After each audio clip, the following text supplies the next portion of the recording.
Hola, ¿me escuchas? Sí, te escucho. ¿Cómo estás, Cristino?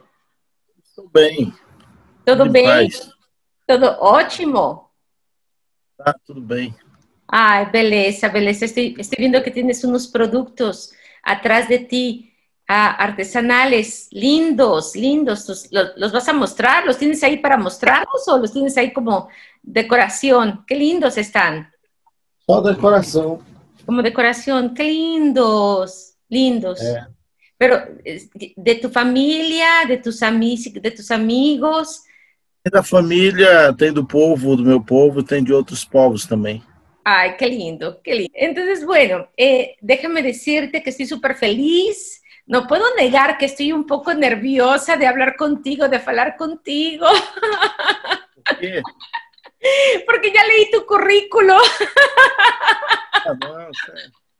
Y tu currículo es impresionante, impresionante, es maravilloso. Bueno, yo sé que eres escritor, sé que eres autor, pero teniendo aquí tu currículo aquí al ladito mío, yo me quedé impresionante que también eres músico y cineasta. Sé que eres contador de historia cristiano, eso sí sé, pero no sabía, Cristino, que también eres cineasta y músico. Háblanos un poquito sobre eso.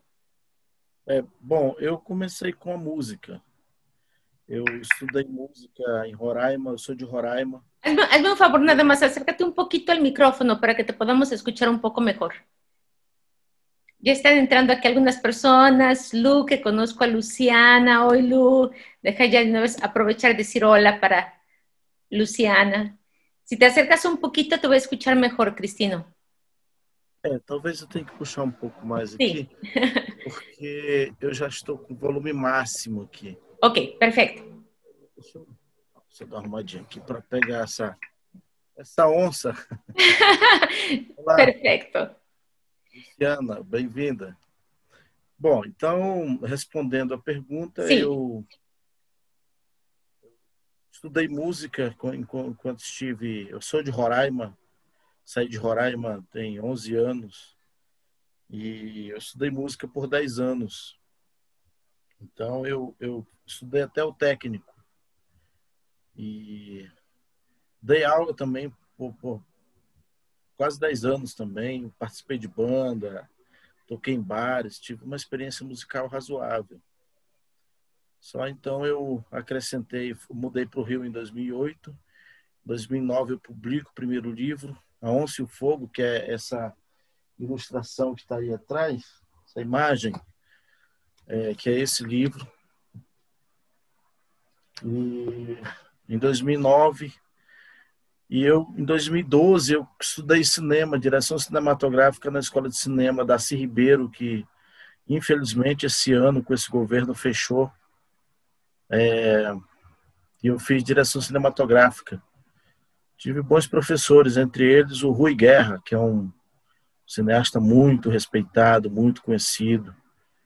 E é isso, participei de alguns curtas, fiz uns também, cheguei a participar de festival. Na parte de música eu também componho, faço com algumas composições. Parei um pouco, a última já tem um tempão que eu não faço, mas eu consegui participar de festivais de música e até a música chegou a ganhar em Roraima um festival de música. Aí no Paraná participei do FEMUSIC, que é aí em Maringá. Participei 2 vezes, então tenho 2 troféuzinhos também de Maringá. Inclusive o regulamento do FEMUSIC, houve mudança nele, porque em 2006, quando eu participei com uma música na língua wapchana, eu falei para eles que eles deveriam acrescentar essa riqueza, que os nossos povos têm 274 línguas. Na época tinha 180 línguas.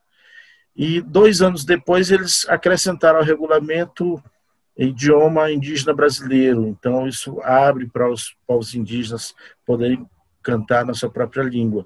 E aí outros festivais seguiram mudando, Roraima mudou também, acrescentando as línguas indígenas. E é isso, eu acho que a junção de tudo é que eu terminei entrando nessa linha da escrita, que foi onde de fato eu me encontrei com a arte. Então eu levo paralelo a música, às vezes o cinema, estou dando um tempo do cinema, mas eu estou focado mais na contação de história, na literatura, na escrita. Qué lindo, qué lindo. Entonces, porque de alguna forma, cuando yo vi que tú estudiaste cinema, de alguna forma eso te ayuda muchísimo a escribir. Tú escribes ya pensando en un rotero. Me imagino que todo lo que tú aprendiste con técnicas cineastas, ¿no? Lo aplicas y esa cinematografía te ayuda para también ya visualizar hasta tal vez ya el propio personaje mismo que no vayas As a ilustrar. imagens, tudo. Mas é uma coisa engraçada, Ivete, em relação à escrita, às histórias. Eu tenho aprendido que as histórias, elas têm um espírito. Então, ela, quando precisa, deseja se materializar, ela procura alguém para fazer isso. Sim, sim. Então, eu não acho que seja o autor o responsável por toda aquela materialização da história, todas aquelas coisas bonitas, performática, mágicas, tudo aquilo, acho que não é. O autor é parte disso. E quando ele aceita receber, a história ela se doa como ela deseja ser. Então, é isso que faz sentido quando as pessoas leem um livro e aquela história mexe com ela. A história está cumprindo a missão dela de história. Eu entendo assim. Por isso que eu também não sou do tipo que tem uma regra de escrever todo dia, de fazer as coisas, não. Eu tenho uma ideia, ou recebo, ou ouço, ou vejo no filme, numa música, e eu começo a pensar nisso e procurar motivos de pesquisa em todas as áreas para poder ter mais uma amplidão e mais conhecimento sobre o tema. Então, e aí as coisas vão acontecendo. Eu vou pegando frases, vou pegando coisas, pegando pedacinhos e vou juntando um monte. E aí, quando ela quer se organizar, ela me dá um início. Eu estou querendo escrever sobre a chuva. Eu já tenho 2 folhas com essas informações, muitas informações da importância das chuvas, dos rios, da função dela, a importância dela para todos, o período que ela não deve falhar, o motivo por qual ela está falhando. Então, tudo isso eu tenho já juntei. No entanto, eu não tenho a primeira frase que é para iniciar a história. Então, estou esperando isso chegar. Es súper verdad lo que estás diciendo, porque estoy 100% de acuerdo contigo. Yo acredito mucho en que las historias llegan como borboletas. Entonces, sí. Es una borboleta que de repente, las borboletas aparecen de casualidad en el camino, ¿no? Estás caminando, estás saliendo de tu casa y de repente ves esa borboleta, entonces si la aprecias, si la ves, si paras, si haces una pausa, es como si fuera metafóricamente hablando, ¿no? Te está trayendo una idea, te está trayendo una palabra de inspiración. Sobre esa palabra es tú como persona, si quieres adoptarla, ¿no? Si quieres implementarla. E se você não aproveita, essa borboleta vai viajar para outro lugar, outra pessoa vai a tomar essa ideia, esse conceito, essa palavra, né? Então, as ideias, acredito que são assim, isso que tu falaste agora, de que estás esperando a como vai iniciar a frase, é verdade, né? E tu empiezas a pesquisar, também muitas vezes depende dessa ideia que tu recibiste, né? E de aí, yo acho que la primera frase o la primera imaginación visualmente viene de una manera natural, orgânica, né? Muitas vezes. Então, outras vezes, a propósito, né? Tu vas escrevendo de uma forma, porque já estás consciente de lo que tu quieres compartilhar com o público, né? Com o leitor. Mas é super interessante o que estás falando. Deixa eu te falar uma coisa, eu estou curiosa, muito curiosa. Tu recibiste uma medalha de paz? Uma medalha, se chama medalha? Sim, uma medalha da Em paz. 2014, é isso? 2014 foi, acho que é o Rotary Club de Taubaté que deu, tem uma organização que ela é internacional, então eles têm um movimento cultural muito grande que abrange várias profissões, não é só a parte, os profissionais da arte. E aí eles me deram essa medalha Mahatma Gandhi em 2014. Tem uma outra, acho que Monteiro Lobato também. Não lembro muito, não. Eu sei que foi umas 2 ou 3 vezes que eles homenagearam, assim. Eu achei muito Eu interessante. também, eu acho muito, muito interessante. E neste momento, né, atual que estamos agora, essa palavra a paz, que nos podes dizer sobre isso? Que mensagem tu puedes compartilhar para as novas gerações? E como podemos sair adiante sobre esta situação que já ficamos por mais de 6 meses em casa e que realmente hoje mais que nunca, né, necessitamos paz no mundo e iniciando desde nossas casas, comunidade, cidades, estados, países e mundo completo, né? Por aí vai. O, para o poder, para os governos, paz é eles terem armas, ser bem forte belicamente. Eles acham que isso que traz a paz. Para os povos indígenas não é isso que traz a paz, não. A paz é você compreender que tudo e todos têm o mesmo direito à vida.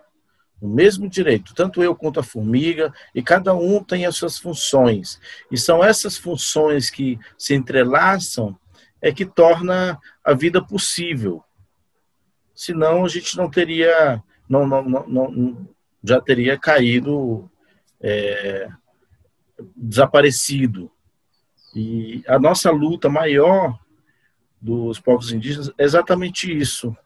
É a busca não, é tentar inculcar isso nas pessoas, que tanto o animal que está naquele, que habita ali, tem a necessidade e a sua função para a nossa sobrevivência, que como pensantes nós temos essa responsabilidade com ela, com eles, né, com todo o meio. Afinal de contas, quem faz a mudança, ou é uma mudança natural, climática, ou qualquer outra natural, ou a gente, ou os humanos. Você não vê a bicharada fazendo mudança em nada. O que fazem é pouquíssimo. Os porcos que fazem uma fuça aqui para comer umas minhocas e tal, chupar umas canas ou comer um milharal que está disponível, mas quem faz toda essa mudança somos nós. Então, somos responsáveis pela vida na Terra. Então, por isso a importância que a gente briga tanto dessa preservação. Uma árvore média, ela de 10 metros de altura, ela coloca todos os dias 500, 600 litros de água. Ela joga. Uma árvore grande de 30 metros, 40 metros, joga 1.000 litros de água por dia. Então, a floresta amazônica, ela por dia, ela joga para os rios de cima, pelo menos uns 3 ou 4 rios, Amazonas inteiro, por dia. Então, se a gente termina destruindo isso, vai ter um desequilíbrio mesmo. É natural e está acontecendo tudo isso. E com o governo que pensa apenas em servir outro, é um serviçal, acha que a riqueza está no boi. E não, o boi é muito prejudicial, muito prejudicial. E ele tem causado tudo isso, toda essa destruição com o apoio do governo. Eu tenho, inclusive, uma música, Ivete e Luciano, eu tenho uma música chamada Paz. Vocês querem ouvir? Sí, claro, claro. Este es tu espacio, por supuesto. Vou montar aqui meu violão.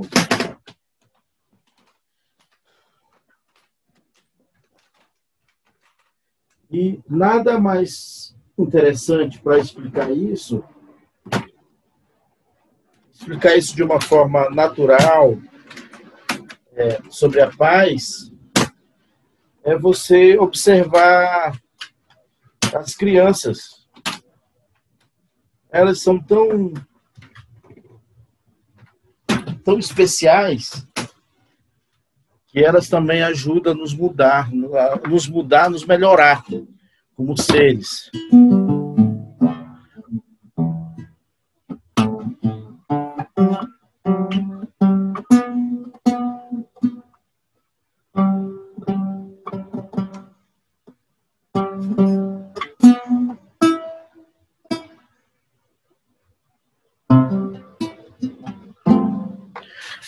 Maiapi Caminal e Peicamu, de Ganarjum e Peia Marchar, o Naipankunai, que ao intrudem Ancauantar, Caipijimi, Jeta, Caribi, Juí Caribi, Bai Caribi, Cajuí Caribi, Tubarão Machacupá, Cachauara Ubi, Ananai Teuém Camuncanda, Ananai Nipansu Suicadeiros, Ananai Trudiam Babatancunui, Caimenal da Nauara, Ananai Teuém Camuncanda, Ananai Nipansu Suicadeiros, Ananai Trudiam Babatancunui, Caimenal da Nauara.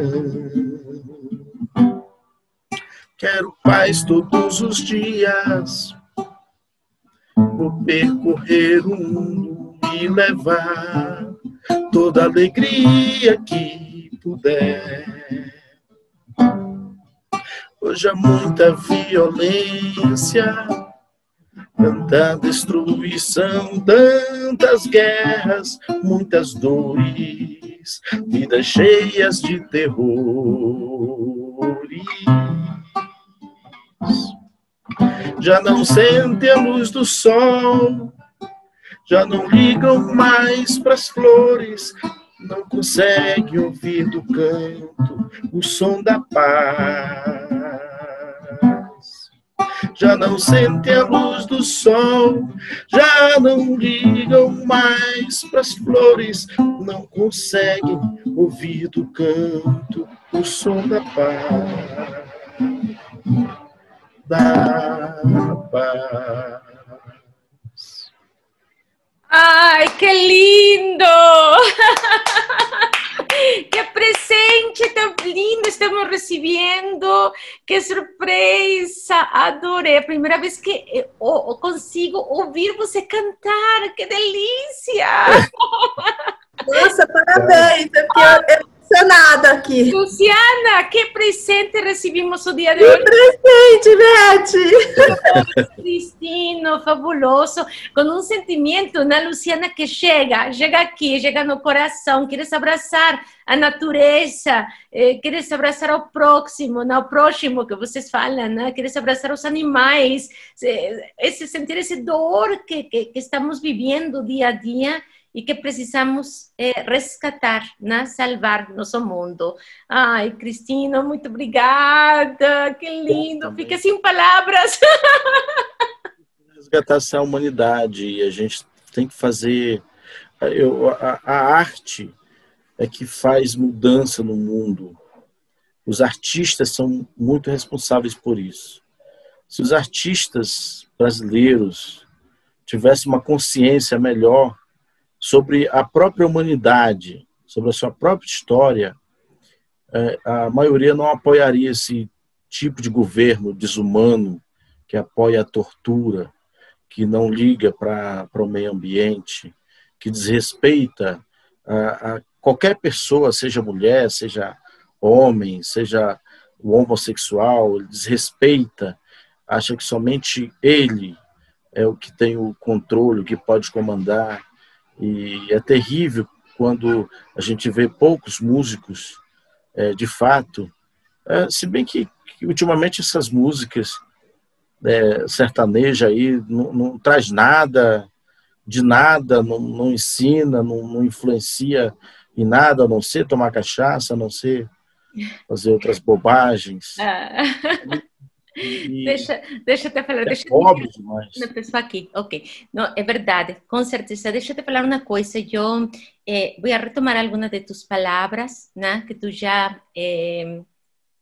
fuiste entrevistado por muitas ocasiões, diferentes partes, né? Uma das coisas que eu gostei é tu sensibilidade, né? Com certeza, isso está na flor da pele, né? E uma das coisas que tu falaste é todos somos iguais, né? Todos somos iguais e temos que reconhecer nossa raiz como parte da raiz brasileira, né? Então, para poder abraçar a cultura, para poder colocar a cultura brasileira, né, a um nível muito mais alto ainda, nacional e internacional. Você já viajou a muitos países, né? Fala para nós sobre essa responsabilidade, Cristino, como escritor, né? Qual é essa responsabilidade e qual é esse sonho tuyo de ver más y más na escrita de todas as pessoas que têm esse presente de poder escrever para crianças? Os autores, os intelectuais, acho que a literatura indígena não, a literatura infantil, ela não tem a mesma força de uma literatura adulta, e eu creio que ela informa mais que uma literatura adulta.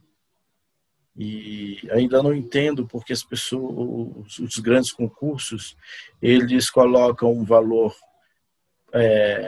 de premiação maior para adulta e para criança não. Se o que é mais importante é a formação da criança, e que é muito difícil você trabalhar essa psicologia, trabalhar todo esse conhecimento de forma que ela no futuro, que eles comandarão o mundo, vão lembrar desses ensinamentos. E vão ler livros adultos, claro, mas aquilo que eles aprenderam quando pequenos vai ser muito importante e vai influenciar nas decisões deles quando estiverem adultos. Eu viajei muito não, foi a primeira vez que eu viajei, foi por causa desse livro, A Boca da Noite, né? Ele foi traduzido por sueco e dinamarquês. É um livro lindo, da Graça Lima, que ilustrou. Olha isso, é uma obra de arte. Lindo, lindo, lindo, lindo. Uma artista fabulosa, uma ilustradora incrível, Graça Lima. Ela é extraordinária. Sim, sim. Que compõe E uma aí, obra de arte, né? A imagem visual e a imagem de texto se combinam e fazem um tesouro lindo para as crianças. esse livro foi traduzido para o sueco, para o dinamarquês, e eu fui convidado para ir a Gotemburgo, na Suécia, para fazer o lançamento do dinamarquês e sueco, em 2017. Eu até tenho a capa do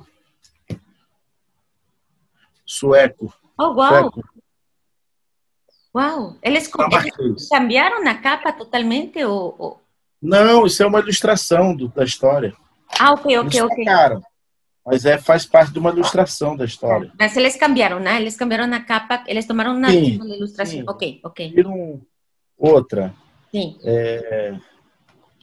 Aqui, tá aqui. Sim. Lindo, lindo, lindo, lindo, lindo. E aí eu fui lá e fui convidado pela Embaixada Brasileira. E aí eu fiz trabalho em escolas lá, nos eventos, na própria Feira do Livro, tive uma participação em 2017. E esse livro foi ganhou muitos prêmios. Ele ganhou, acho que 9 prêmios. Uau! Entre eles o Peter Pan, que em 2018 na Suécia, que são mais, acho que uns 70 países concorrendo e só 2 ganham. Então ganhou Brasil e ganhou França, 2017, 18. E além disso, ele entrou na lista de honra do IB. Entrar na lista de honra do IB significa estar entre talvez os 100 melhores autores, 80 melhores autores do mundo. Então, eu fui escolhido como escritor brasileiro em 2018 e eu fui receber essa premiação na Grécia, em Atenas.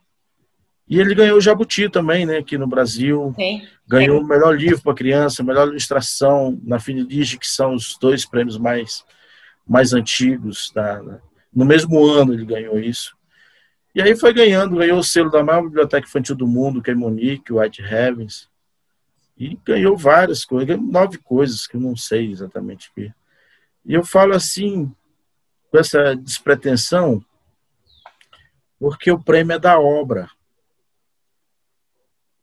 E aí, por ser da obra, a obra é muita gente que faz, então eu faço parte da obra. Uhum. Então, por isso que quando quem ganhou o Jabuti não foi o Cristino Apchana, quem ganhou o Jabuti foi o livro A Boca da Noite. Então, o livro tem o editor e o tanto de profissionais que trabalham. A gente tem que levar para casa, mas não é isso que move a gente, não é isso que... Isso é resultado das coisas, entende? Eu penso dessa forma. Eu tenho 7 livros publicados. Desses 7 livros publicados, acho que já chegaram com selos e outras coisas, uns 15 prêmios, mais ou menos. E esse aqui foi finalista do Jabuti 2019, o Cão Curumim. É um juvenil, é lindo, lindo, lindo, lindo, lindo. Eu queria até ler um pedaço para vocês daqui um pouco. Mas, como você respondendo a tua pergunta, é importante que as crianças de outro país, que há muitos brasileiros lá também, né? É importante que elas consigam acompanhar um pouco da cultura do próprio país, embora esteja fora. Então, conhecer as histórias y nada mais bacana que indígena, né? Que é a raiz do povo brasileiro. Reforçar as raízes, né? Isso é muito sábio, o que você falou, é mensagem muito lindo, né? Muitas famílias brasileiras que moram fora do Brasil, né? Que continuem com sua língua, que não abandonem sua língua materna, que mostrem para seus filhos como falar em português, que estejam orgulhosos dessa língua, de suas culturas, de sua gastronomia, de sua música, y de los autores nacionales, ¿no? Yo acho que primero enseñar a los autores nacionales, enseñar las lecturas, claro, en el idioma natal, y después acrecentar esa riqueza con otros autores de otras partes del mundo y con otros idiomas. Mas realmente esta fala, este convite fue porque queríamos reforzar que la cultura, nuestras raíces es número 1, ¿no? Y que viene de dentro para afuera, para poder, ¿no? De nos compartilhar para os demais, tá?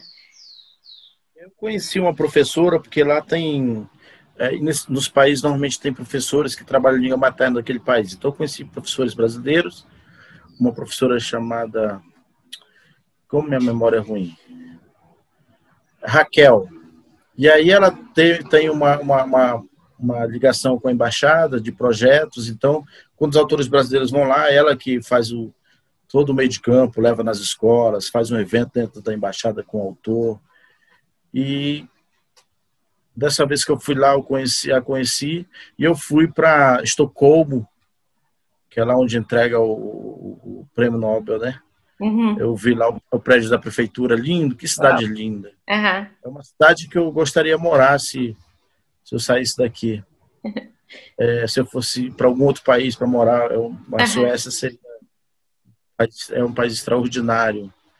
E então eu fui em várias escolas, algumas escolas que ela trabalha, da prefeitura e outras, falando com as crianças. Elas faziam, pegavam o livro, faziam ilustração, são idades diferentes, faziam apresentação sobre o livro, as interpretações. Então, eu fui da Suécia 3 vezes. Uau. E essa professora, ela tão engajada que ela bancava até passagem. Às vezes, por exemplo, eu fui para a Grécia. Ah, tá aqui na Grécia, então vou te puxar para Estocolmo. Me dá uma semana. Então ela puxava, pagava passagem, segurava a hospedagem e tudo mais.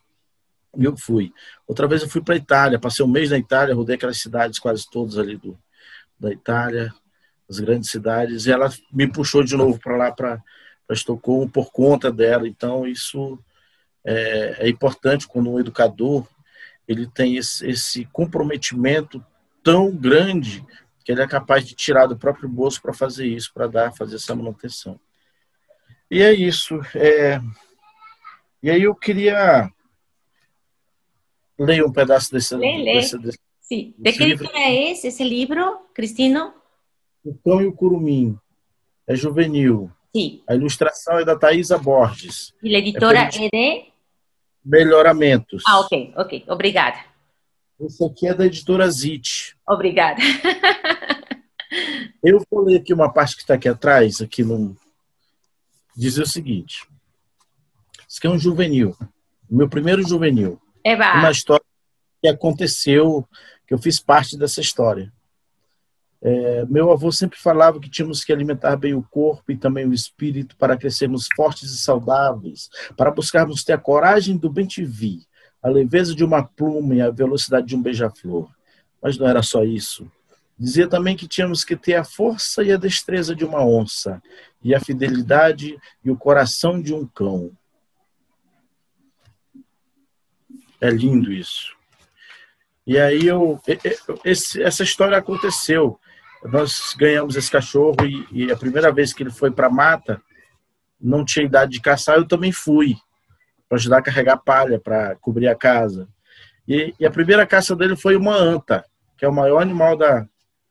Então eu vi a caçada, acompanhei tudo, eu vi ele latindo atrás dela, então eu conto isso aqui. E esse cachorro foi muito importante, porque várias vezes fomos caçar com ele, eu, minha mãe, nós 3 irmãos mais velhos, e ele passou a ser um provedor mesmo. E por isso ele foi tão marcante. E aí ele morre com uma doença, acho que calazar, pouco tempo depois, ele morre caindo, apodrecendo o rabo, foi caindo, e morreu assim, foi triste. E a gente viu isso, então eu resolvi escrever. E como minha mãe foi muito guerreira, eu resolvi dedicar para ela também. Ao meu primeiro amor que me alimentou e amou desde seus primeiros enjoos. É para ti, minha mãe, minha guerreira, que cada dia eu renove contigo o nosso primeiro abraço de eternidade. E aí eu queria ler para vocês tem mais uma coisinha aqui. A frase de efeito desse livro é o sentido da existência está na cor do encontro. E cada encontro, de fato, tem uma cor, tem uma intensidade. Por isso que as relações são tão diferentes, né? Eu queria ler um primeiro encontro aqui, que ele tem com uma avó e uma árvore. Um encontro lindo. O sol já havia caminhado por quase todo o céu e deslizava para o seu momento de descanso. E lá estava eu, novamente, naquele lugar, cercado de árvores frondosas, cheias de vida. Ali, o tempo conduzia-me feito o vento da manhã, que sem pressa o destino transporta no ar sementes vestidas de branco, igual a penugens de filhotes de gavião. Aquele lugar parecia ter surgido do mundo aonde moram os sonhos. Era ali que eu exercitava as minhas percepções, minhas reflexões, minha paciência e meus músculos em desenvolvimento. Meu corpo se enchia de leveza e coragem, meus braços e pernas ganhavam força, os sentidos se apuravam. Assim, eu me preparava para ser um bom guerreiro. Aquele pedaço da aldeia era parte de mim, e quando eu não ia até lá, ele vinha até a mim, como os sonhos nos encontram. As árvores dali cresceram espaçosas, com troncos perfeitos para a gente subir e se esconder. No meio daquele belo lugar, morava a maior árvore de toda a região. Ela era majestosa. Tinha um tronco imenso. Para circundá-lo completamente, precisava de pelo menos 5 homens. O caule erguia rumo ao céu, sem curvas. Os galhos se espalhavam no alto, sem medo de altura. Assim, poderiam sentir o calor dos primeiros raios de sol. os primeiros pingos de chuvas e os ventos mais refrescantes. Aquela árvore anciã era um grandioso pé de jatobá. Ele nasceu em um tempo antigo, bem antes da nossa aldeia existir ali. Um dia, vi minha avó caminhar em sua direção, acompanhada de sua inseparável Daruan, bolsa feita de palha. Pensei que seria uma ótima oportunidade para colocar em prática todas as minhas habilidades de caçador. Então a segui com cuidado, como quem persegue uma caça preciosa. Ao chegar próximo do tronco do velho jatobá, vovó parou e ficou olhando-o com reverência. Escondi-me por trás de um pé de cajá e fiquei observando, curioso, para ver o que iria acontecer. Vovó foi se aproximando de mansinho daquela grande árvore. Com um gesto carinhoso, tocou com as duas mãos e lentamente foi encostando o rosto para senti-lo. Com os olhos fechados e um sorriso amigo, ela iniciou uma conversa baixinha, como quem troca segredos. Tentei chegar mais perto para ouvir, mas os meus pés não me obedeceram. Senti como se estivesse criado raízes ali. Então percebi que aquele momento era somente para os velhos e não me pertencia. Pensei em fugir, mas o meu coração me acalmou. Minha avó carregava uma pequena panela de barro com algumas brasas dentro. Assim que terminou o momento das palavras, ela soprou a boca da panela e as cinzas que protegiam as brasas subiram e ficaram pairando no ar. Vovó retirou de sua bolsa um pedaço de maruai e o pôs suavemente sobre as brasas. Instantaneamente, uma fumacinha cheirosa foi surgindo, formando imagens mágicas que logo se desfizeram no ar.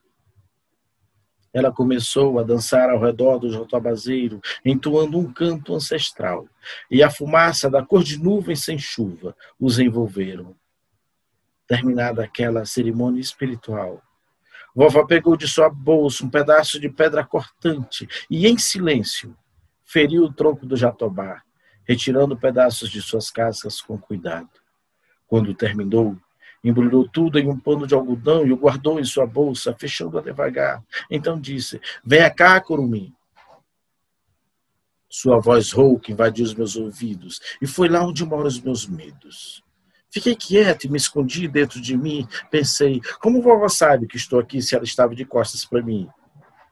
Fiquei envergonhado e receoso por estar ali sem ser convidado. "Venha, meu neto!" intimou. Será que os velhos vão ganhando olhos com o passar do tempo? É melhor eu ir antes que ela me chame novamente, pois quanto mais eu demorar para responder, pior vai ser a bronca, pensei. Com coragem, caminhei em sua direção, mesmo sem saber o que fazer ou dizer, mas para minha surpresa, vovó virou-se devagar e, com um olhar afetuoso de avó, estendeu sua mão, afagou minha cabeça e foi dizendo mansamente: "Sabe, meu neto, não estamos sozinhos no mundo. Olhe para esta árvore, para o chão que você pisa. Somos feitos de uma pequena parte de tudo que nos cerca. Não podemos nos esconder, tudo nos vê. Estamos ligados com todos os seres pela terra, pela água e pelo ar. Dependemos deles para continuarmos no mundo e eles dependem da gente. Não somos mais importantes que eles, nem eles mais importantes que nós." Fiquei refletindo sobre suas palavras enquanto olhava para o tronco do jatobá e observava o lugar o qual ela havia retirado as cascas. Então me perguntou: "O que vê aí?" "Vejo que do lugar do tronco ferido pela pedra está saindo algo parecido com água." "Sim," ela afirmou. "Este é o mesmo líquido que sai de nossa primeira camada de pele quando nos ferimos." Olhei atentamente para o jatobá e vi incontáveis cicatrizes antigas de tamanhos e formas diferentes, desde o início do tronco até onde nascem 3 grandes braços. Foi nesse dia que vovó me disse que os jatobás são sagrados. Continuei olhando para o alto, encantado pelo momento. Vi que aquela grande árvore de fato era como a gente.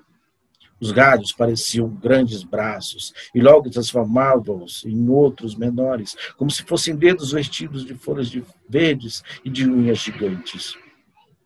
Minha avó continuou a falar daquela velha árvore, como se fossem amigas íntimas de longa data. Disse que aquele Jatobá conhecia os tempos das chuvas, do frio e do calor, inclusive os tempos que conduziam as brisas sopradas para acalmar as estações. Falou ainda que aquelas cicatrizes haviam sido deixadas por homens e animais que ao longo de suas vidas usaram as cascas para curar enfermidades e os frutos para se alimentar. O jotobazeiro é o sábio e também o guardião. Ele ensina o que se aprende com os sentidos. No mundo, temos que compreender a importância do existir, meu neto. Não vivemos apenas para nós mesmos. Existimos quando o outro existe. E nos completamos quando nos doamos, como esta árvore que se deixa ferir para curar os outros. Só existimos juntos, concluiu. Qué lindo, parabéns! Livro de 2019, nossa, muito lindo. A contracapa, a mensagem, está uma delícia essa mensagem. Já desperta uma curiosidade para querer ler a história.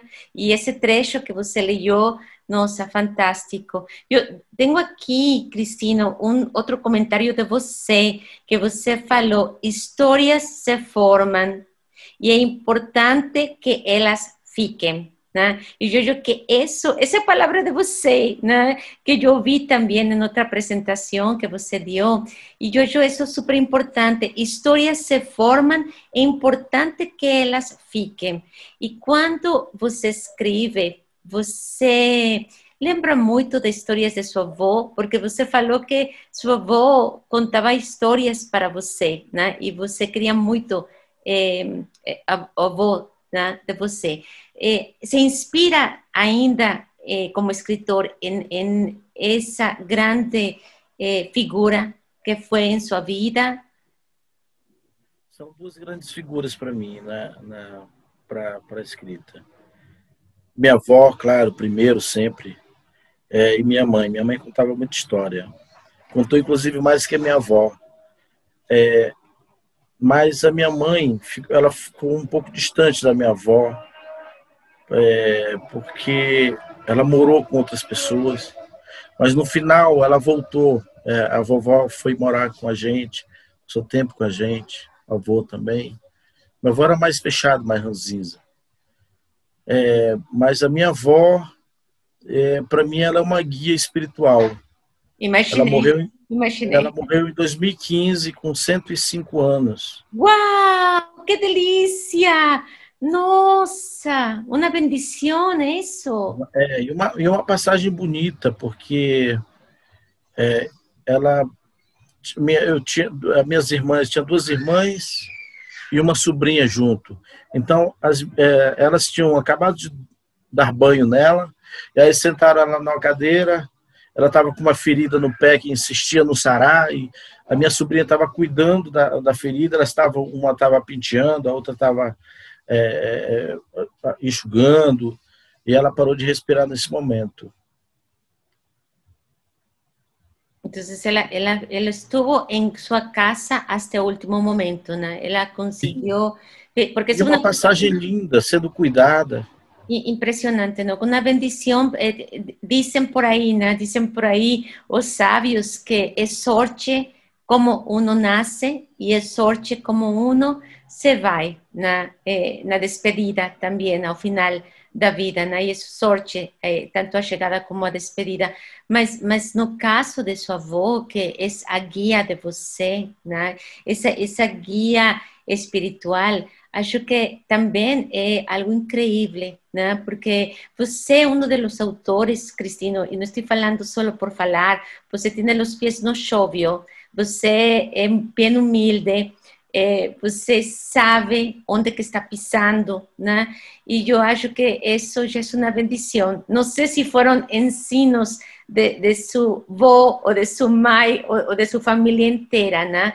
Mas eu acho que essa humildade e esse presente de você escrever histórias de coração, né, para compartilhar com as crianças, lindo, Cristino. Realmente parabéns, porque é algo que para iniciantes e para não iniciantes, né, nos inspira a seguir seus passos, viu? Então, parabéns, de verdade, de todo o coração. Obrigado. Eu acho que eu entendi isso como missão. Missão de vida. Eu sou de um estado muito anti-indígena, que massacrou, matou, estrangulou, estuprou muitos indígenas. E as pessoas da cidade veem os indígenas como um estorvo. Eu sou indígena. Eu saí em 2008 de lá, inconformado com a política. Eu queria fazer alguma coisa, ser uma referência, talvez, de alguma coisa. Eu achava que era música, mas não foi música, foi a literatura. E hoje já tem algum tempo, os livros foram o autor mais vendido. De longe, são as obras mais premiadas. De longe, de muito longe. Talvez daqui a 50 anos não tenha um autor roraimense que consiga alcançar essas premiações que os livros conseguiram hoje. Então, isso inspira muitos. Então, falando dos indígenas, isso motiva eles. Se um pode e está fazendo, eu também posso fazer, outros podem fazer. Com certeza. Tive o privilégio de ministrar oficina de criação de história lá em duas comunidades,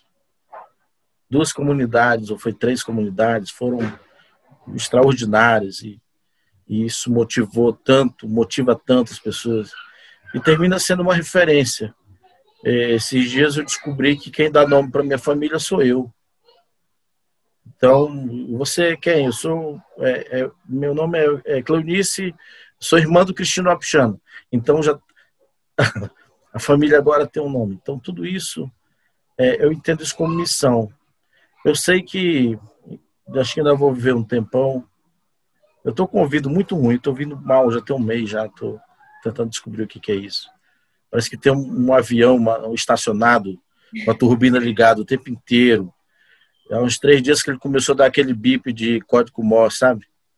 E estamos tratando, mas não está muito legal, não. Estou ouvindo um pouco desse lado. E eu entendo isso como falei, como missão. Isso serve para uma missão para os indígenas brasileiros, para todos. Sim. Porque foi a primeira vez também que esse Boca da Noite, quando ganhou melhor livro para criança e melhor ilustração na Finilige, foi o primeiro indígena, foi o primeiro livro de autor indígena a sair daquela coisa do reconto. Foi a primeira vez. Então, agora está numa competição de alto nível. E aí ele ganhou o Jabuti, e aí ele ganhou o Jabuti em 2017, o Boca da Noite. Em 2019, o Cão e Curumim concorre ao Jabuti de novo. E como mudou o regulamento, ficam 5 finalistas, a gente só sabe na hora. E estava concorrendo com Roger Mello, com Iraquisuca, que é daqui, Márcia. E os outros 2 eu não conhecia. Mas eu sabia que quem ia ganhar, eu desconfiava quem ia ganhar, ou era a Iraquisuca, eu não sei o nome dela direito, ou o Roger Mello. Eram os 2 concorrentes que eu considerava. E aí quem ganhou nessa noite foi a Iraquisuca. Ela ganhou 2 jabuti, ganhou para infantil e ganhou juvenil.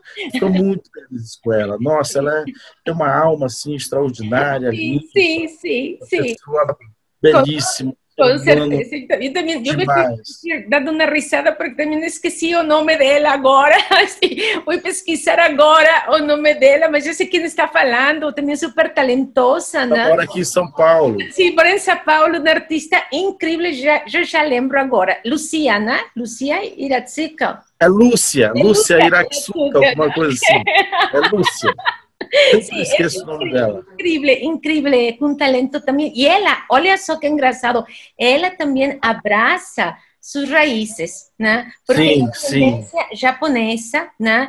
Aliás, ela, não sei, ela conhece muito bem, ela já viajou e ela traz em seus livros essa cultura, né? Essa cultura, ela de alguma forma está presente em seus traços, né? Porque ela é ilustradora, artista também, né? E autora. Ela é extraordinária. E eu acho que isso é importantíssimo, né? Estar consciente de tus raízes para poder compartilhar isso com orgulho, né? Com orgulho, para que as pessoas reconozcan tu trabalho também. Mas eu acho que começa contigo, né? E uma das coisas que, por exemplo, aqui Luciana está falando, quando você estava lendo o trecho do livro, ela falou, sabe tocar o coração das pessoas, eu me vi debaixo do árvore. Ela falou isso.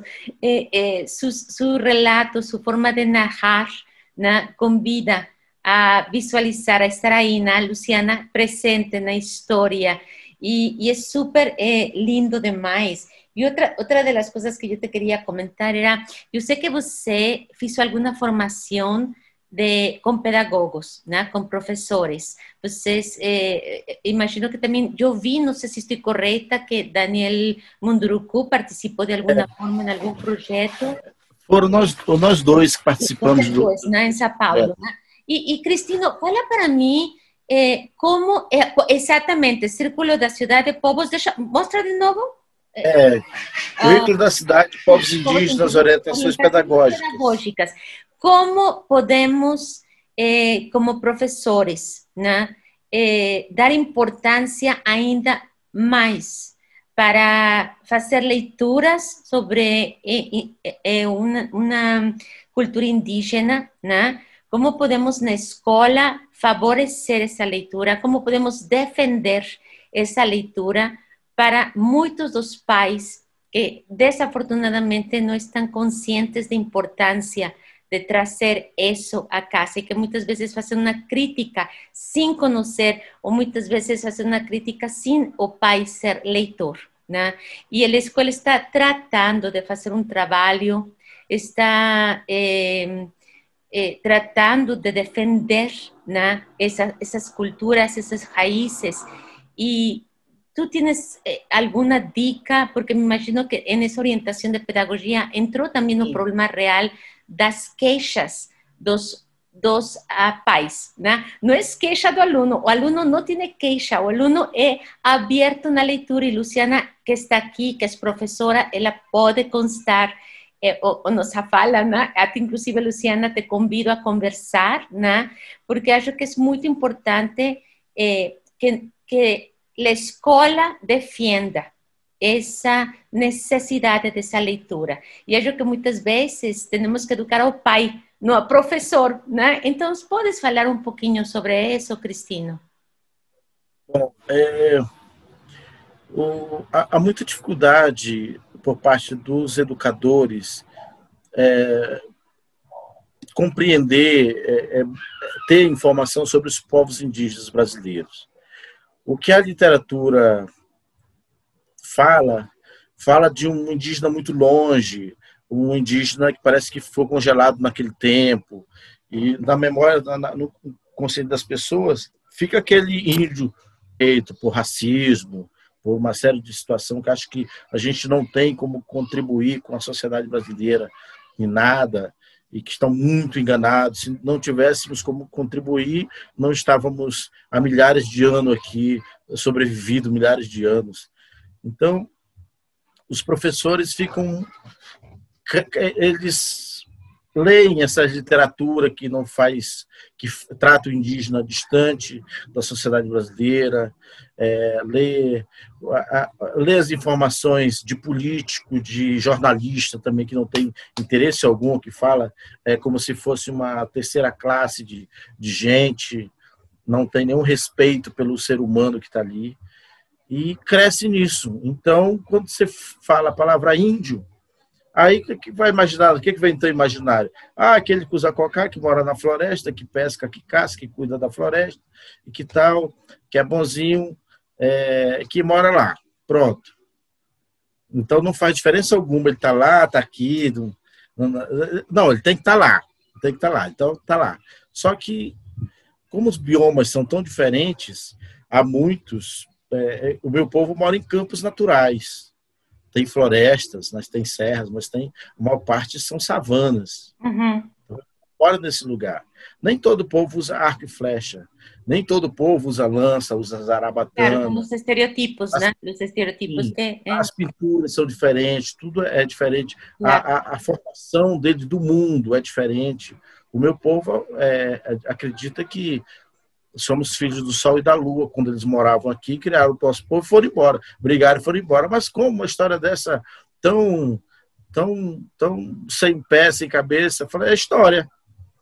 O sol morava aqui, achou a lua interessante, foram lá e tiveram os Opxana e brigaram e foram embora. Cada um foi para o seu lado. É assim que acontece. Brigou, separou. Mas é uma história que é como... Aí você tem que comparar, por exemplo, o munduruku que veio do centro da terra, que também não faz sentido. O jabuti que veio de uma árvore de pedra, que também não faz sentido. O homem que veio do barro, lá a história do povo judeu, que também não faz sentido algum, e que a mulher vem da costela, que não faz menos sentido ainda, mais louco ainda isso. Então são histórias, e as histórias elas existem para justificar, nos colocar, dizer como as coisas foram feitas. E ninguém estava lá, ninguém viu. Então, não consideramos isso como mitos, como lendas, nós consideramos como história, porque somos história.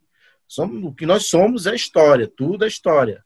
Sim. Então, os educadores, um ou outro se preocupa em buscar informação em sites, em filmes que tratam sobre a temática indígena, filmes feitos por indígena, livros feitos por indígena, ou antropólogos que têm uma responsabilidade de respeito com esses povos, e fazer essas leituras. Agora, a Prefeitura de São Paulo é a primeira vez que faz no Brasil, a Secretaria de Educação produz um livro cheio de informação de como trabalhar estereótipo, de como trabalhar a temática indígena na sala de aula, com muitas fontes de informação, de site, de filme, de livros, de autores indígenas, de outros autores que achamos que eram responsáveis, respeitosos, importantes, para orientar o educador. Claro, aí passa a ser uma responsabilidade dele buscar essas informações para ele poder repassar isso de forma menos agressiva. Eu acho que talvez temos que fazer duas funções, né? Temos que fazer a função de continuar dando ideias, dicas de leituras para as professoras, né? E muitas vezes eu acho que não é tanto as ideias de como ser trabalhado o livro, porque eu acredito muito, Cristino, que uma professora excelente, ela não precisa de ideias, ela pode criar suas próprias ideias, sua própria leitura, ela tem que ter a liberdade de trabalhar o livro como ela quiser, porque não é nem eu, nem você que estamos na aula, nem conhecemos os alunos dessa professora, né? Então, ela é a melhor pessoa que consiga trabalhar qualquer livro que ela queira trabalhar, mas essa é a primeira função, né? Seria talvez dicas e incrementar o mercado editorial com este tipo de ricas histórias indígenas, né? E também a segunda função seria se educar os pais, né? Acho que os pais precisam ter essa educação, confiar na escola e confiar na professora da dica do livro que ela vai inserir na lista como adquirir para a leitura, né? E eu acho que também as escolas precisam ter um cantinho de leitura em cada sala de aula, né?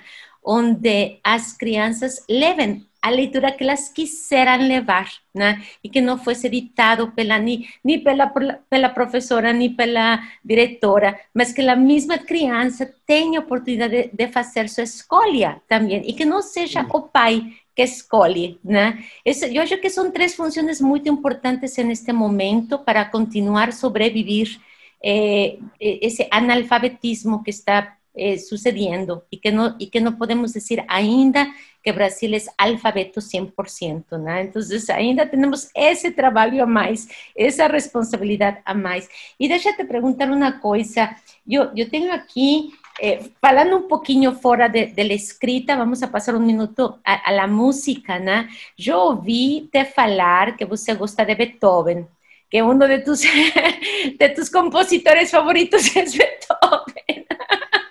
E eu ouvi falar que você falou que ele não gostava que ninguém interferisse na música da composição dele, né? Interessante. É interessante mesmo, viu? Eu faço uma pesquisa muito boa do que você fala. Sim. Então, fale para história... mim isso.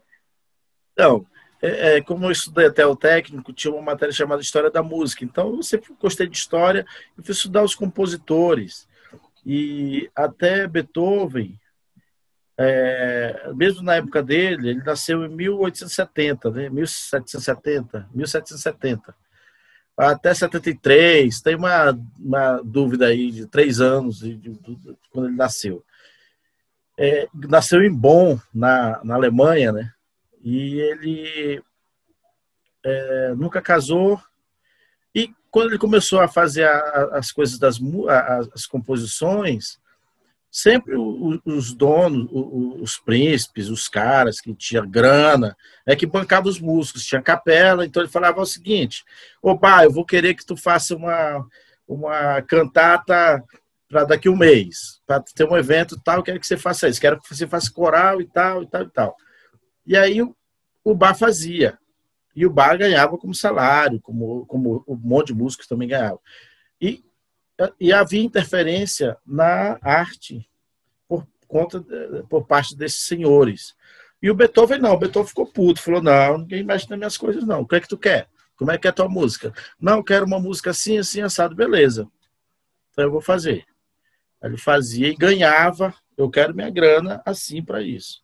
Mas ele não foi funcionário de ninguém assim. Então foi o primeiro cara que falou, não, agora vai pagar meu cachê.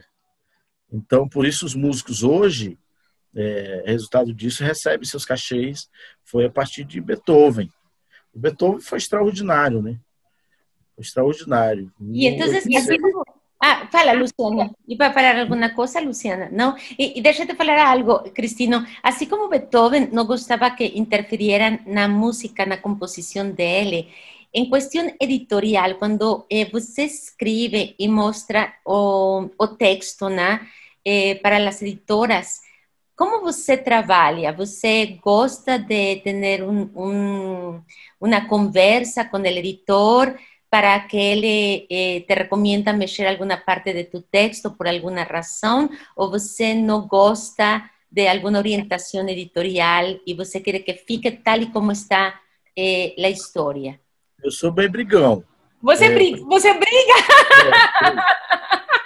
Para mim, como é isso, então? Saber, quero conhecer essa parte. As editoras, quando eu converso com uma editora, eu deixo muito claro que eu quero que o trabalho, que a obra seja feita a partir da história, o ilustrador, com orientações geográficas e paisagístico do local da história minha, do autor, porque a história tem um local de origem, que o ilustrador respeite isso. Sim. E que ele pode, eu não vou interferir na coisa dele, mas se ele colocar alguma coisa que não seja parte cultural, porque é uma história indígena, eu quero que o ilustrador ele seja humilde o suficiente para falar, não, vamos consertar aqui, vamos arrumar aqui. Assim como o editor, quando ele fala, aqui tem que mudar, aqui tal, eu falei, não, tem que mudar por quê? Não, porque o edital tal, eu falei, não, peraí, como é que a gente vai alterar isso aí? O sentido é isso, a cultura é isso. Então, a gente tem que dar um jeito, vamos mexer, mas não que perca o sentido. Legal. Vamos mudar a palavra, colocar sinônimo. Muito bacana, respeitando. Mas, se não for esse tipo de trabalho, eu cancelo na hora com a editora. Ótimo, ótimo. Não, Eu que acho bom que você está desrespeitoso. falando isso. Que bom, porque é importante que as pessoas saibam como é a produção de uma história, como essa produção de escrever no papel a história e, afinal, a publicação, esse respeito, né, É, del autor de ter consciência de defender, né, seu o trabalho. revisor é que a gente briga mais com ele, né? Porque Ah, assim, a editora conversa, ela tem um revisor, e aí o texto vai direto para o revisor, para ele colocar na linguagem atual e tal. sim, E aí o revisor acha umas coisas estranhas. Ele às vezes não entende a parte poética. sim. E aí o editor vem e fala comigo. Não, mas ele falou que está falando, não, isso aqui é uma parte poética, entenda dessa forma, dessa forma, dessa forma. Aí ele volta com o editor, aí o editor entende o que é. O editor pode mudar uma palavra ou outra, mas que aquela imagem poética, aquela narrativa poética permaneça. Muito legal, muito legal. E deixa eu te falar outra coisa aqui, antes de que se me olvide, algo que queria mencionar era quando você cantou a música no início, né, de nossa conversa, uma coisa que eu reparei muito, que adorei, é que você começou cantando com sua linguagem natal, né, com sua linguagem nativo, né, Wapixana. e como se chama o linguagem? Wapixana. Aptiano, ok. Wapixana. Wapixana. Aptiano, ok. E isso é super, muito, muito, muito legal. E daí você fez, cantou em português, né? Para a gente conseguir entender você. E quando você escreve, né? Você já chegou a pensar, porque eu sei que, deixa eu ver se não, deixa eu ver, Guarani, acho que guaranis em en la frontera de Argentina con Brasil, tá? Eles defendem muito suas raízes e eles falam e escrevem em los dois idiomas, em espanhol e em guarani. Então, há inclusive já textos que têm muitas palavras misturadas, né? Como um mix, como um bilinguismo, poderíamos dizer um bilinguismo. Você já está pensando em algo assim, ou já escreveu algo parecido, trazendo essa cultura com um bilinguismo, onde se vea no texto o português e também tu língua nativa? Não, eu já pensei nisso, mas o problema é Comercial, será que o problema é comercial se se vende ou não? Sim, o pensando. problema é comercial. É porque quando você tem as duas línguas, tu está interessado em dois públicos. Esses Sim, dois públicos vão comprar. E o povo wapixana não vai comprar. Então, o que a gente faz? Faz algumas... Coloca palavras. sim. Coloca as palavras, mas não Não muitas. bilíngue, às vezes. Não. Não, Quem faz esse trabalho só na língua, isso é sim, uma obrigação da prefeitura, da universidade, que é para estudo, que é para ter uma outra função. Agora, quando é história, fica mais complicado, a não ser que se haja uma parceria dessa forma. Uma ou outra editora aceita, mas eu também não sei escrever na língua também. Tem que pagar interessante. um professor para Claro, fazer, claro, tendría que ser fazer isso también aí. respetando. Mas o maior problema é esse, de como é que vai sair esse livro, né? Exacto, sí, sí, eso tal vez también es otra cultura, tal vez la frontera entre Brasil y entre Argentina sea que están más, es más fácil esa lectura por estar conscientes de los dos idiomas, ¿no? De día a día, eles consiguen falar en los dos idiomas y por eso seja una situación más fácil, nada más aquí sí veo el punto sería un poquinho difícil, sería un desafío, mas pensando en eso, engraçado, sabes, porque você sabe que eu sou mexicana, né? Então, Não, não sabe, agora sabe, Cristina. agora sei. Então, pensando nesse jogo, né, bilíngue, né, o mexicano que mora nos Estados Unidos, né, e que aprendeu a falar em inglês, mas que todavía em casa fala em espanhol, existem livros que tú consigues misturar, inclusive 2, 3 palabras son en inglés y 2, 3 palabras son en español. Y ya hay libros así. Y es súper engraçado porque en casa, às vezes nos falamos assim. Às vezes, aliás, eu falo 3 frases em português y 5 en español, ¿no? Entonces yo ya estoy adquiriendo un bilingüismo aquí en casa con ese idioma, ¿no? Y ¿por qué es rico y por qué es una propuesta válida? Porque hay un comercio, porque hay bastantes personas que podrían topar en hacer esa lectura, ¿no? Entonces, por eso entiendo muy bien a cuestionamiento de tu parte. Sería interesante, más difícil. Sería interesante, más difícil essa venta. Então, Cristina, deixa eu te falar uma coisa. Outra pergunta que eu tenho para ti é a questão que você falou, que no tenemos que tirar todo lo que es estereotipos, no tenemos que hablar de la palabra indio, ¿no? Como un estigma, ¿no? Sí, tenemos que hablar como un povo indígena, ¿no? Como una cultura indígena. Y ¿cómo tú ves hoy en día esa situación? ¿Ainda existe un racismo, Cristino, sobre esto? Porque si hablamos con otra cultura, vamos a decir la cultura asiática, morando aquí en Brasil, tal vez no se vea una situación racista tan marcada como en otra cultura, ¿no? Entonces, ¿qué está aconteciendo y hasta cuándo vamos a poder decir que todos somos homogéneos y que todos somos humanos iguales? O povo indígena é aquele povo pior. Para a sociedade brasileira, na visão, é o pior. O japonês é trabalhador, o inglês é bandido, o americano também é, mas são trabalhadores. Qualquer povo é trabalhador, mas os indígenas não. O indígena é preguiçoso, é tudo mais. Eu acordo cedo todos os dias para trabalhar. Você falou que é do México, né? Sim. Eu estava lembrando aqui da luta lá do Álamo, como é que os Estados Unidos ganhou, sim, Texas, todo aquele território gigantesco, de graça quase, ganhou naquela briga lá do Álamo, né? Sim. E aí os Estados Unidos deu só uma merrequinha, ele tinha oferecido uma grana para o México, bem grande, o México não quis, foi para porrada, perdeu, e aí ele ofereceu 1/3 por toda aquela área inteira. Eu tenho uma raiva desses Estados Unidos que não sai do meu coração nunca. São exploradores demais, sabe? São nocivos, são gente ruim. Mas qual era a pergunta mesmo? O que vamos a fazer? Como podemos desmitificar, né? E como podemos ajudar a respeitar, a fazer essa não heterogeneidade, mas como se fala isso em português? Ajuda para mim.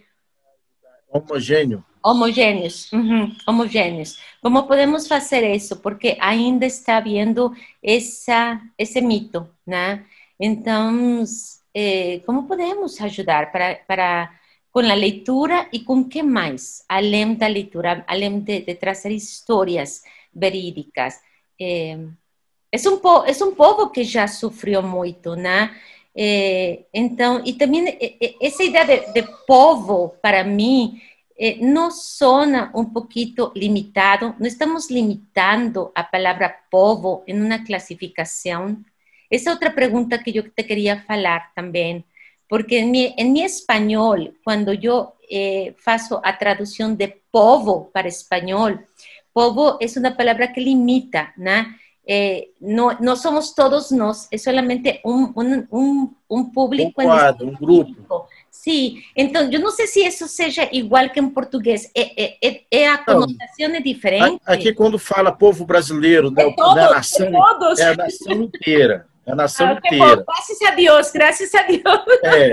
Toda a sua cultura, toda a riqueza é o povo brasileiro. Beleza, que povo? Eu sou do povo brasileiro. E aí tem todo aquele orgulho de povo, de tal, de tal. Ótimo. E aí o que eles fazem? Na literatura, muitos autores não indígenas colocam, até indígena, coloca tribo. Aí quando você fala tribo, aí diminui muito, diminui. Parece uma coisinha que não tem valor, que não tem nenhuma estrutura, e não é. Porque tribo, na minha visão, Daniel Munduruku e outros aí, Nós entendemos tribo como... Você é educadora, não é? Sí, sí, sí. Então, a Luciana também é, né? También. Tienes dos Então vocês educadoras são, aquí. então, vocês são da tribo da educação, tribo dos educadores. Então, quando vocês forem se reunir, o assunto de vocês, a maior parte vai ser sobre educação, não vai? Mas a vida de vocês não rola só em torno da educação. Vocês precisam se alimentar, precisam de ter tratamento de saúde, ter um bom vestir, comida, fazer seus móveis, fazer tudo. Então, vocês pertencem, vamos dizer que pertencem ao povo brasileiro, mas vocês são da tribo dos educadores, como tem dos advogados, como tem dos médicos, como tem dos caçadores, dos pescadores, e são tribos. Então, um povo, ele é feito de muitas tribos. Essas tribos que complementam aquilo que o outro não faz, ele faz, então vai se encaixando. Aquele que trabalha com a medicina, aquele que trabalha com a plantação, aquele que trabalha com a caça. E aí tem suas especificidades. Então, tribo, nesse sentido, para a gente é isso. É um grupo que fala a mesma língua do povão, mas eles são insuficientes para deixar, se jogar esse grupo no mato aí, eles não vão sobreviver, não.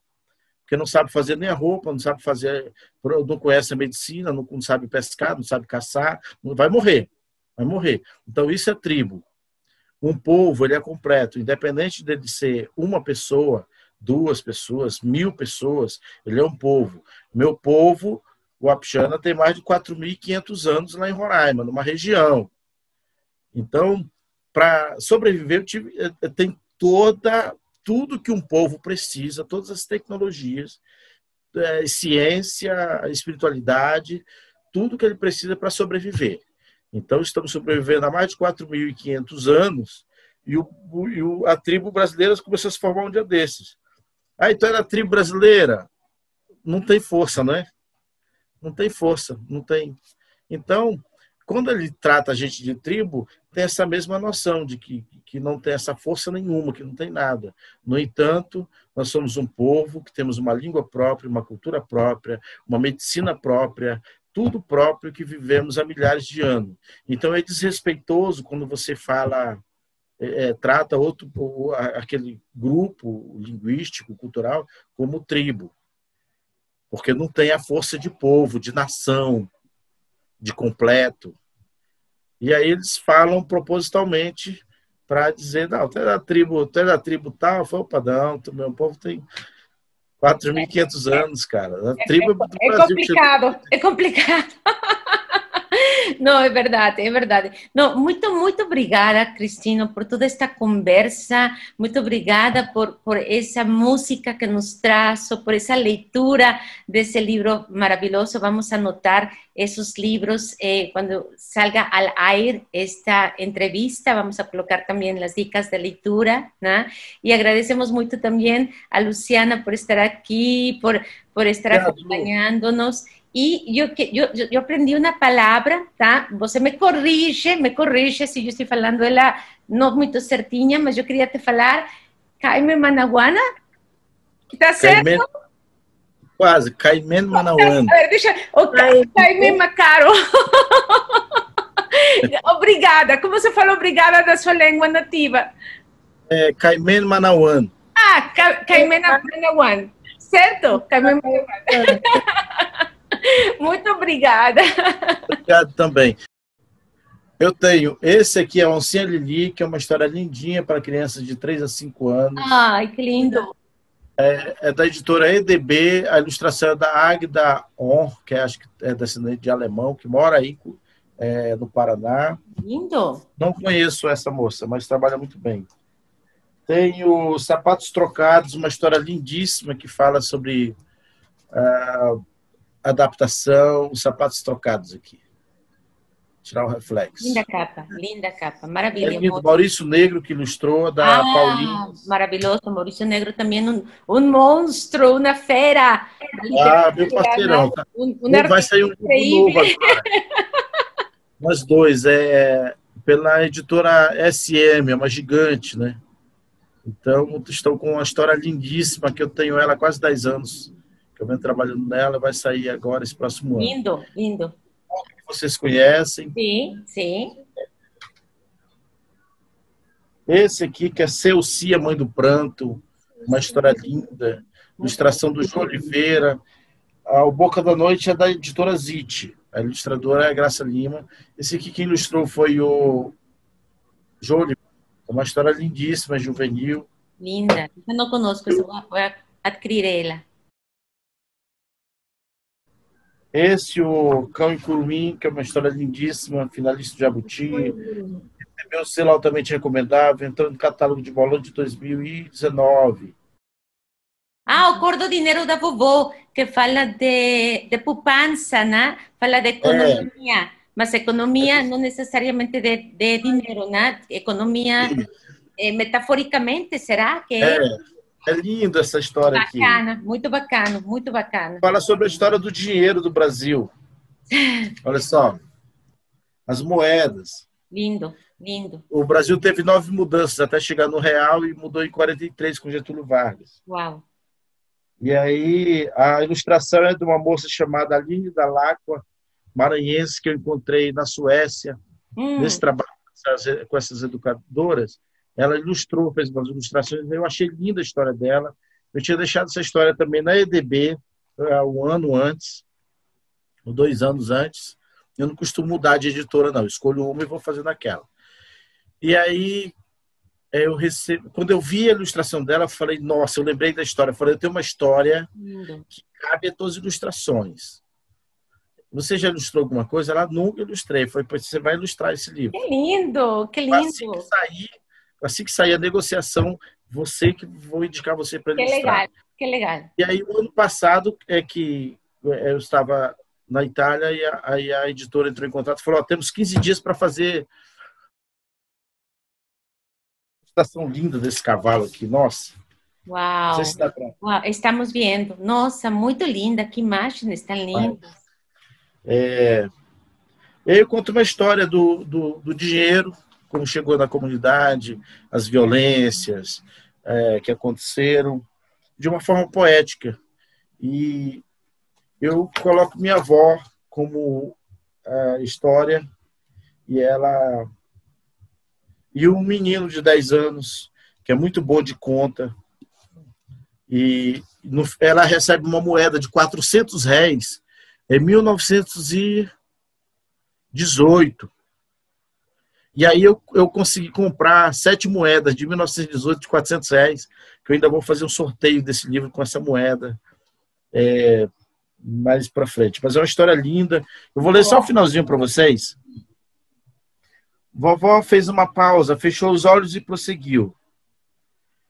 Tenho certeza que cumpri bem a minha passagem aqui e partirei feliz como um passarinho que canta para acordar o dia. Vou com o coração alegre, cheio de histórias para contar. As palavras de minha doce avó entrou em mim como o ar que percorre cada parte do corpo, fazendo tudo funcionar e, ao sair, deixando o melhor de tudo que pôde oferecer. Foi a tarde mais especial que passei em companhia de minha avó. Tempos depois ela partiu, mas deixou bem plantado dentro de mim o que sou e o meu lugar no mundo. Que nunca falte o brilho nos teus olhos, nem a beleza de suas cores, meu neto. É lindo. Lindo, muito lindo, muito lindo. Olha, muito legal que você está mostrando os livros por aqui, Cristina, muito legal, porque estou segura que vai haver mais de muitas pessoas, né, entrando em contato com você. Nós vamos ser as primeiras na Luciana, vamos entrar em contato e vamos a pedir aí, queremos nossos livros autografiados, tá? Então... Dedicados, todos vão dedicados. Com certeza. Não, muito obrigada, Cristina, de verdade. É interessante que eu não tenho aceitado muita live, senão. Imagina, sério, é um privilégio. Eu tenho me recolhido, faço só trabalhos assim. E contigo não, foi estranho. Já viu? Porque eu sou mexicana. Foi rápido até, só aceitei. Você não sabia. Eu não conhecia, assim, eu não conheço quem é, não vou aceitar. Eu aceitei. Deixa eu te falar uma coisa super engraçada, falando de estereotipos e falando isto como uma piada, viu? Como uma piada, mas com muito respeito, né?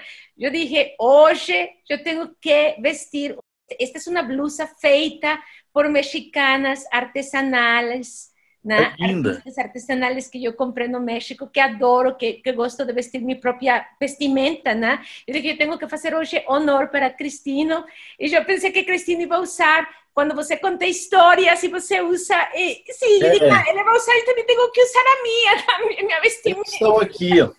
Legal, legal. Eu só estou com esse colar aqui. Esse colar já tem mais de 10 anos. Eu vi, muito Ele legal. quebra arrumo. É o dente de uma onça com garras de onça. Muito, eu também, Então, quando viajo, eu coloco algo do México. Quando viajo, vou a apresentações, gosto de colocar algo no México também. Então, Cristina, um grande abraço, um privilégio haver tenido você aqui hoje presente. Obrigada por haver aceitado o convite. Lu, um beijo. Obrigada. Obrigada, Cristina. Obrigada, Ivete. Tchau, beijos. Tchau. Tchau. Tchau. Tchau, até mais. Obrigada.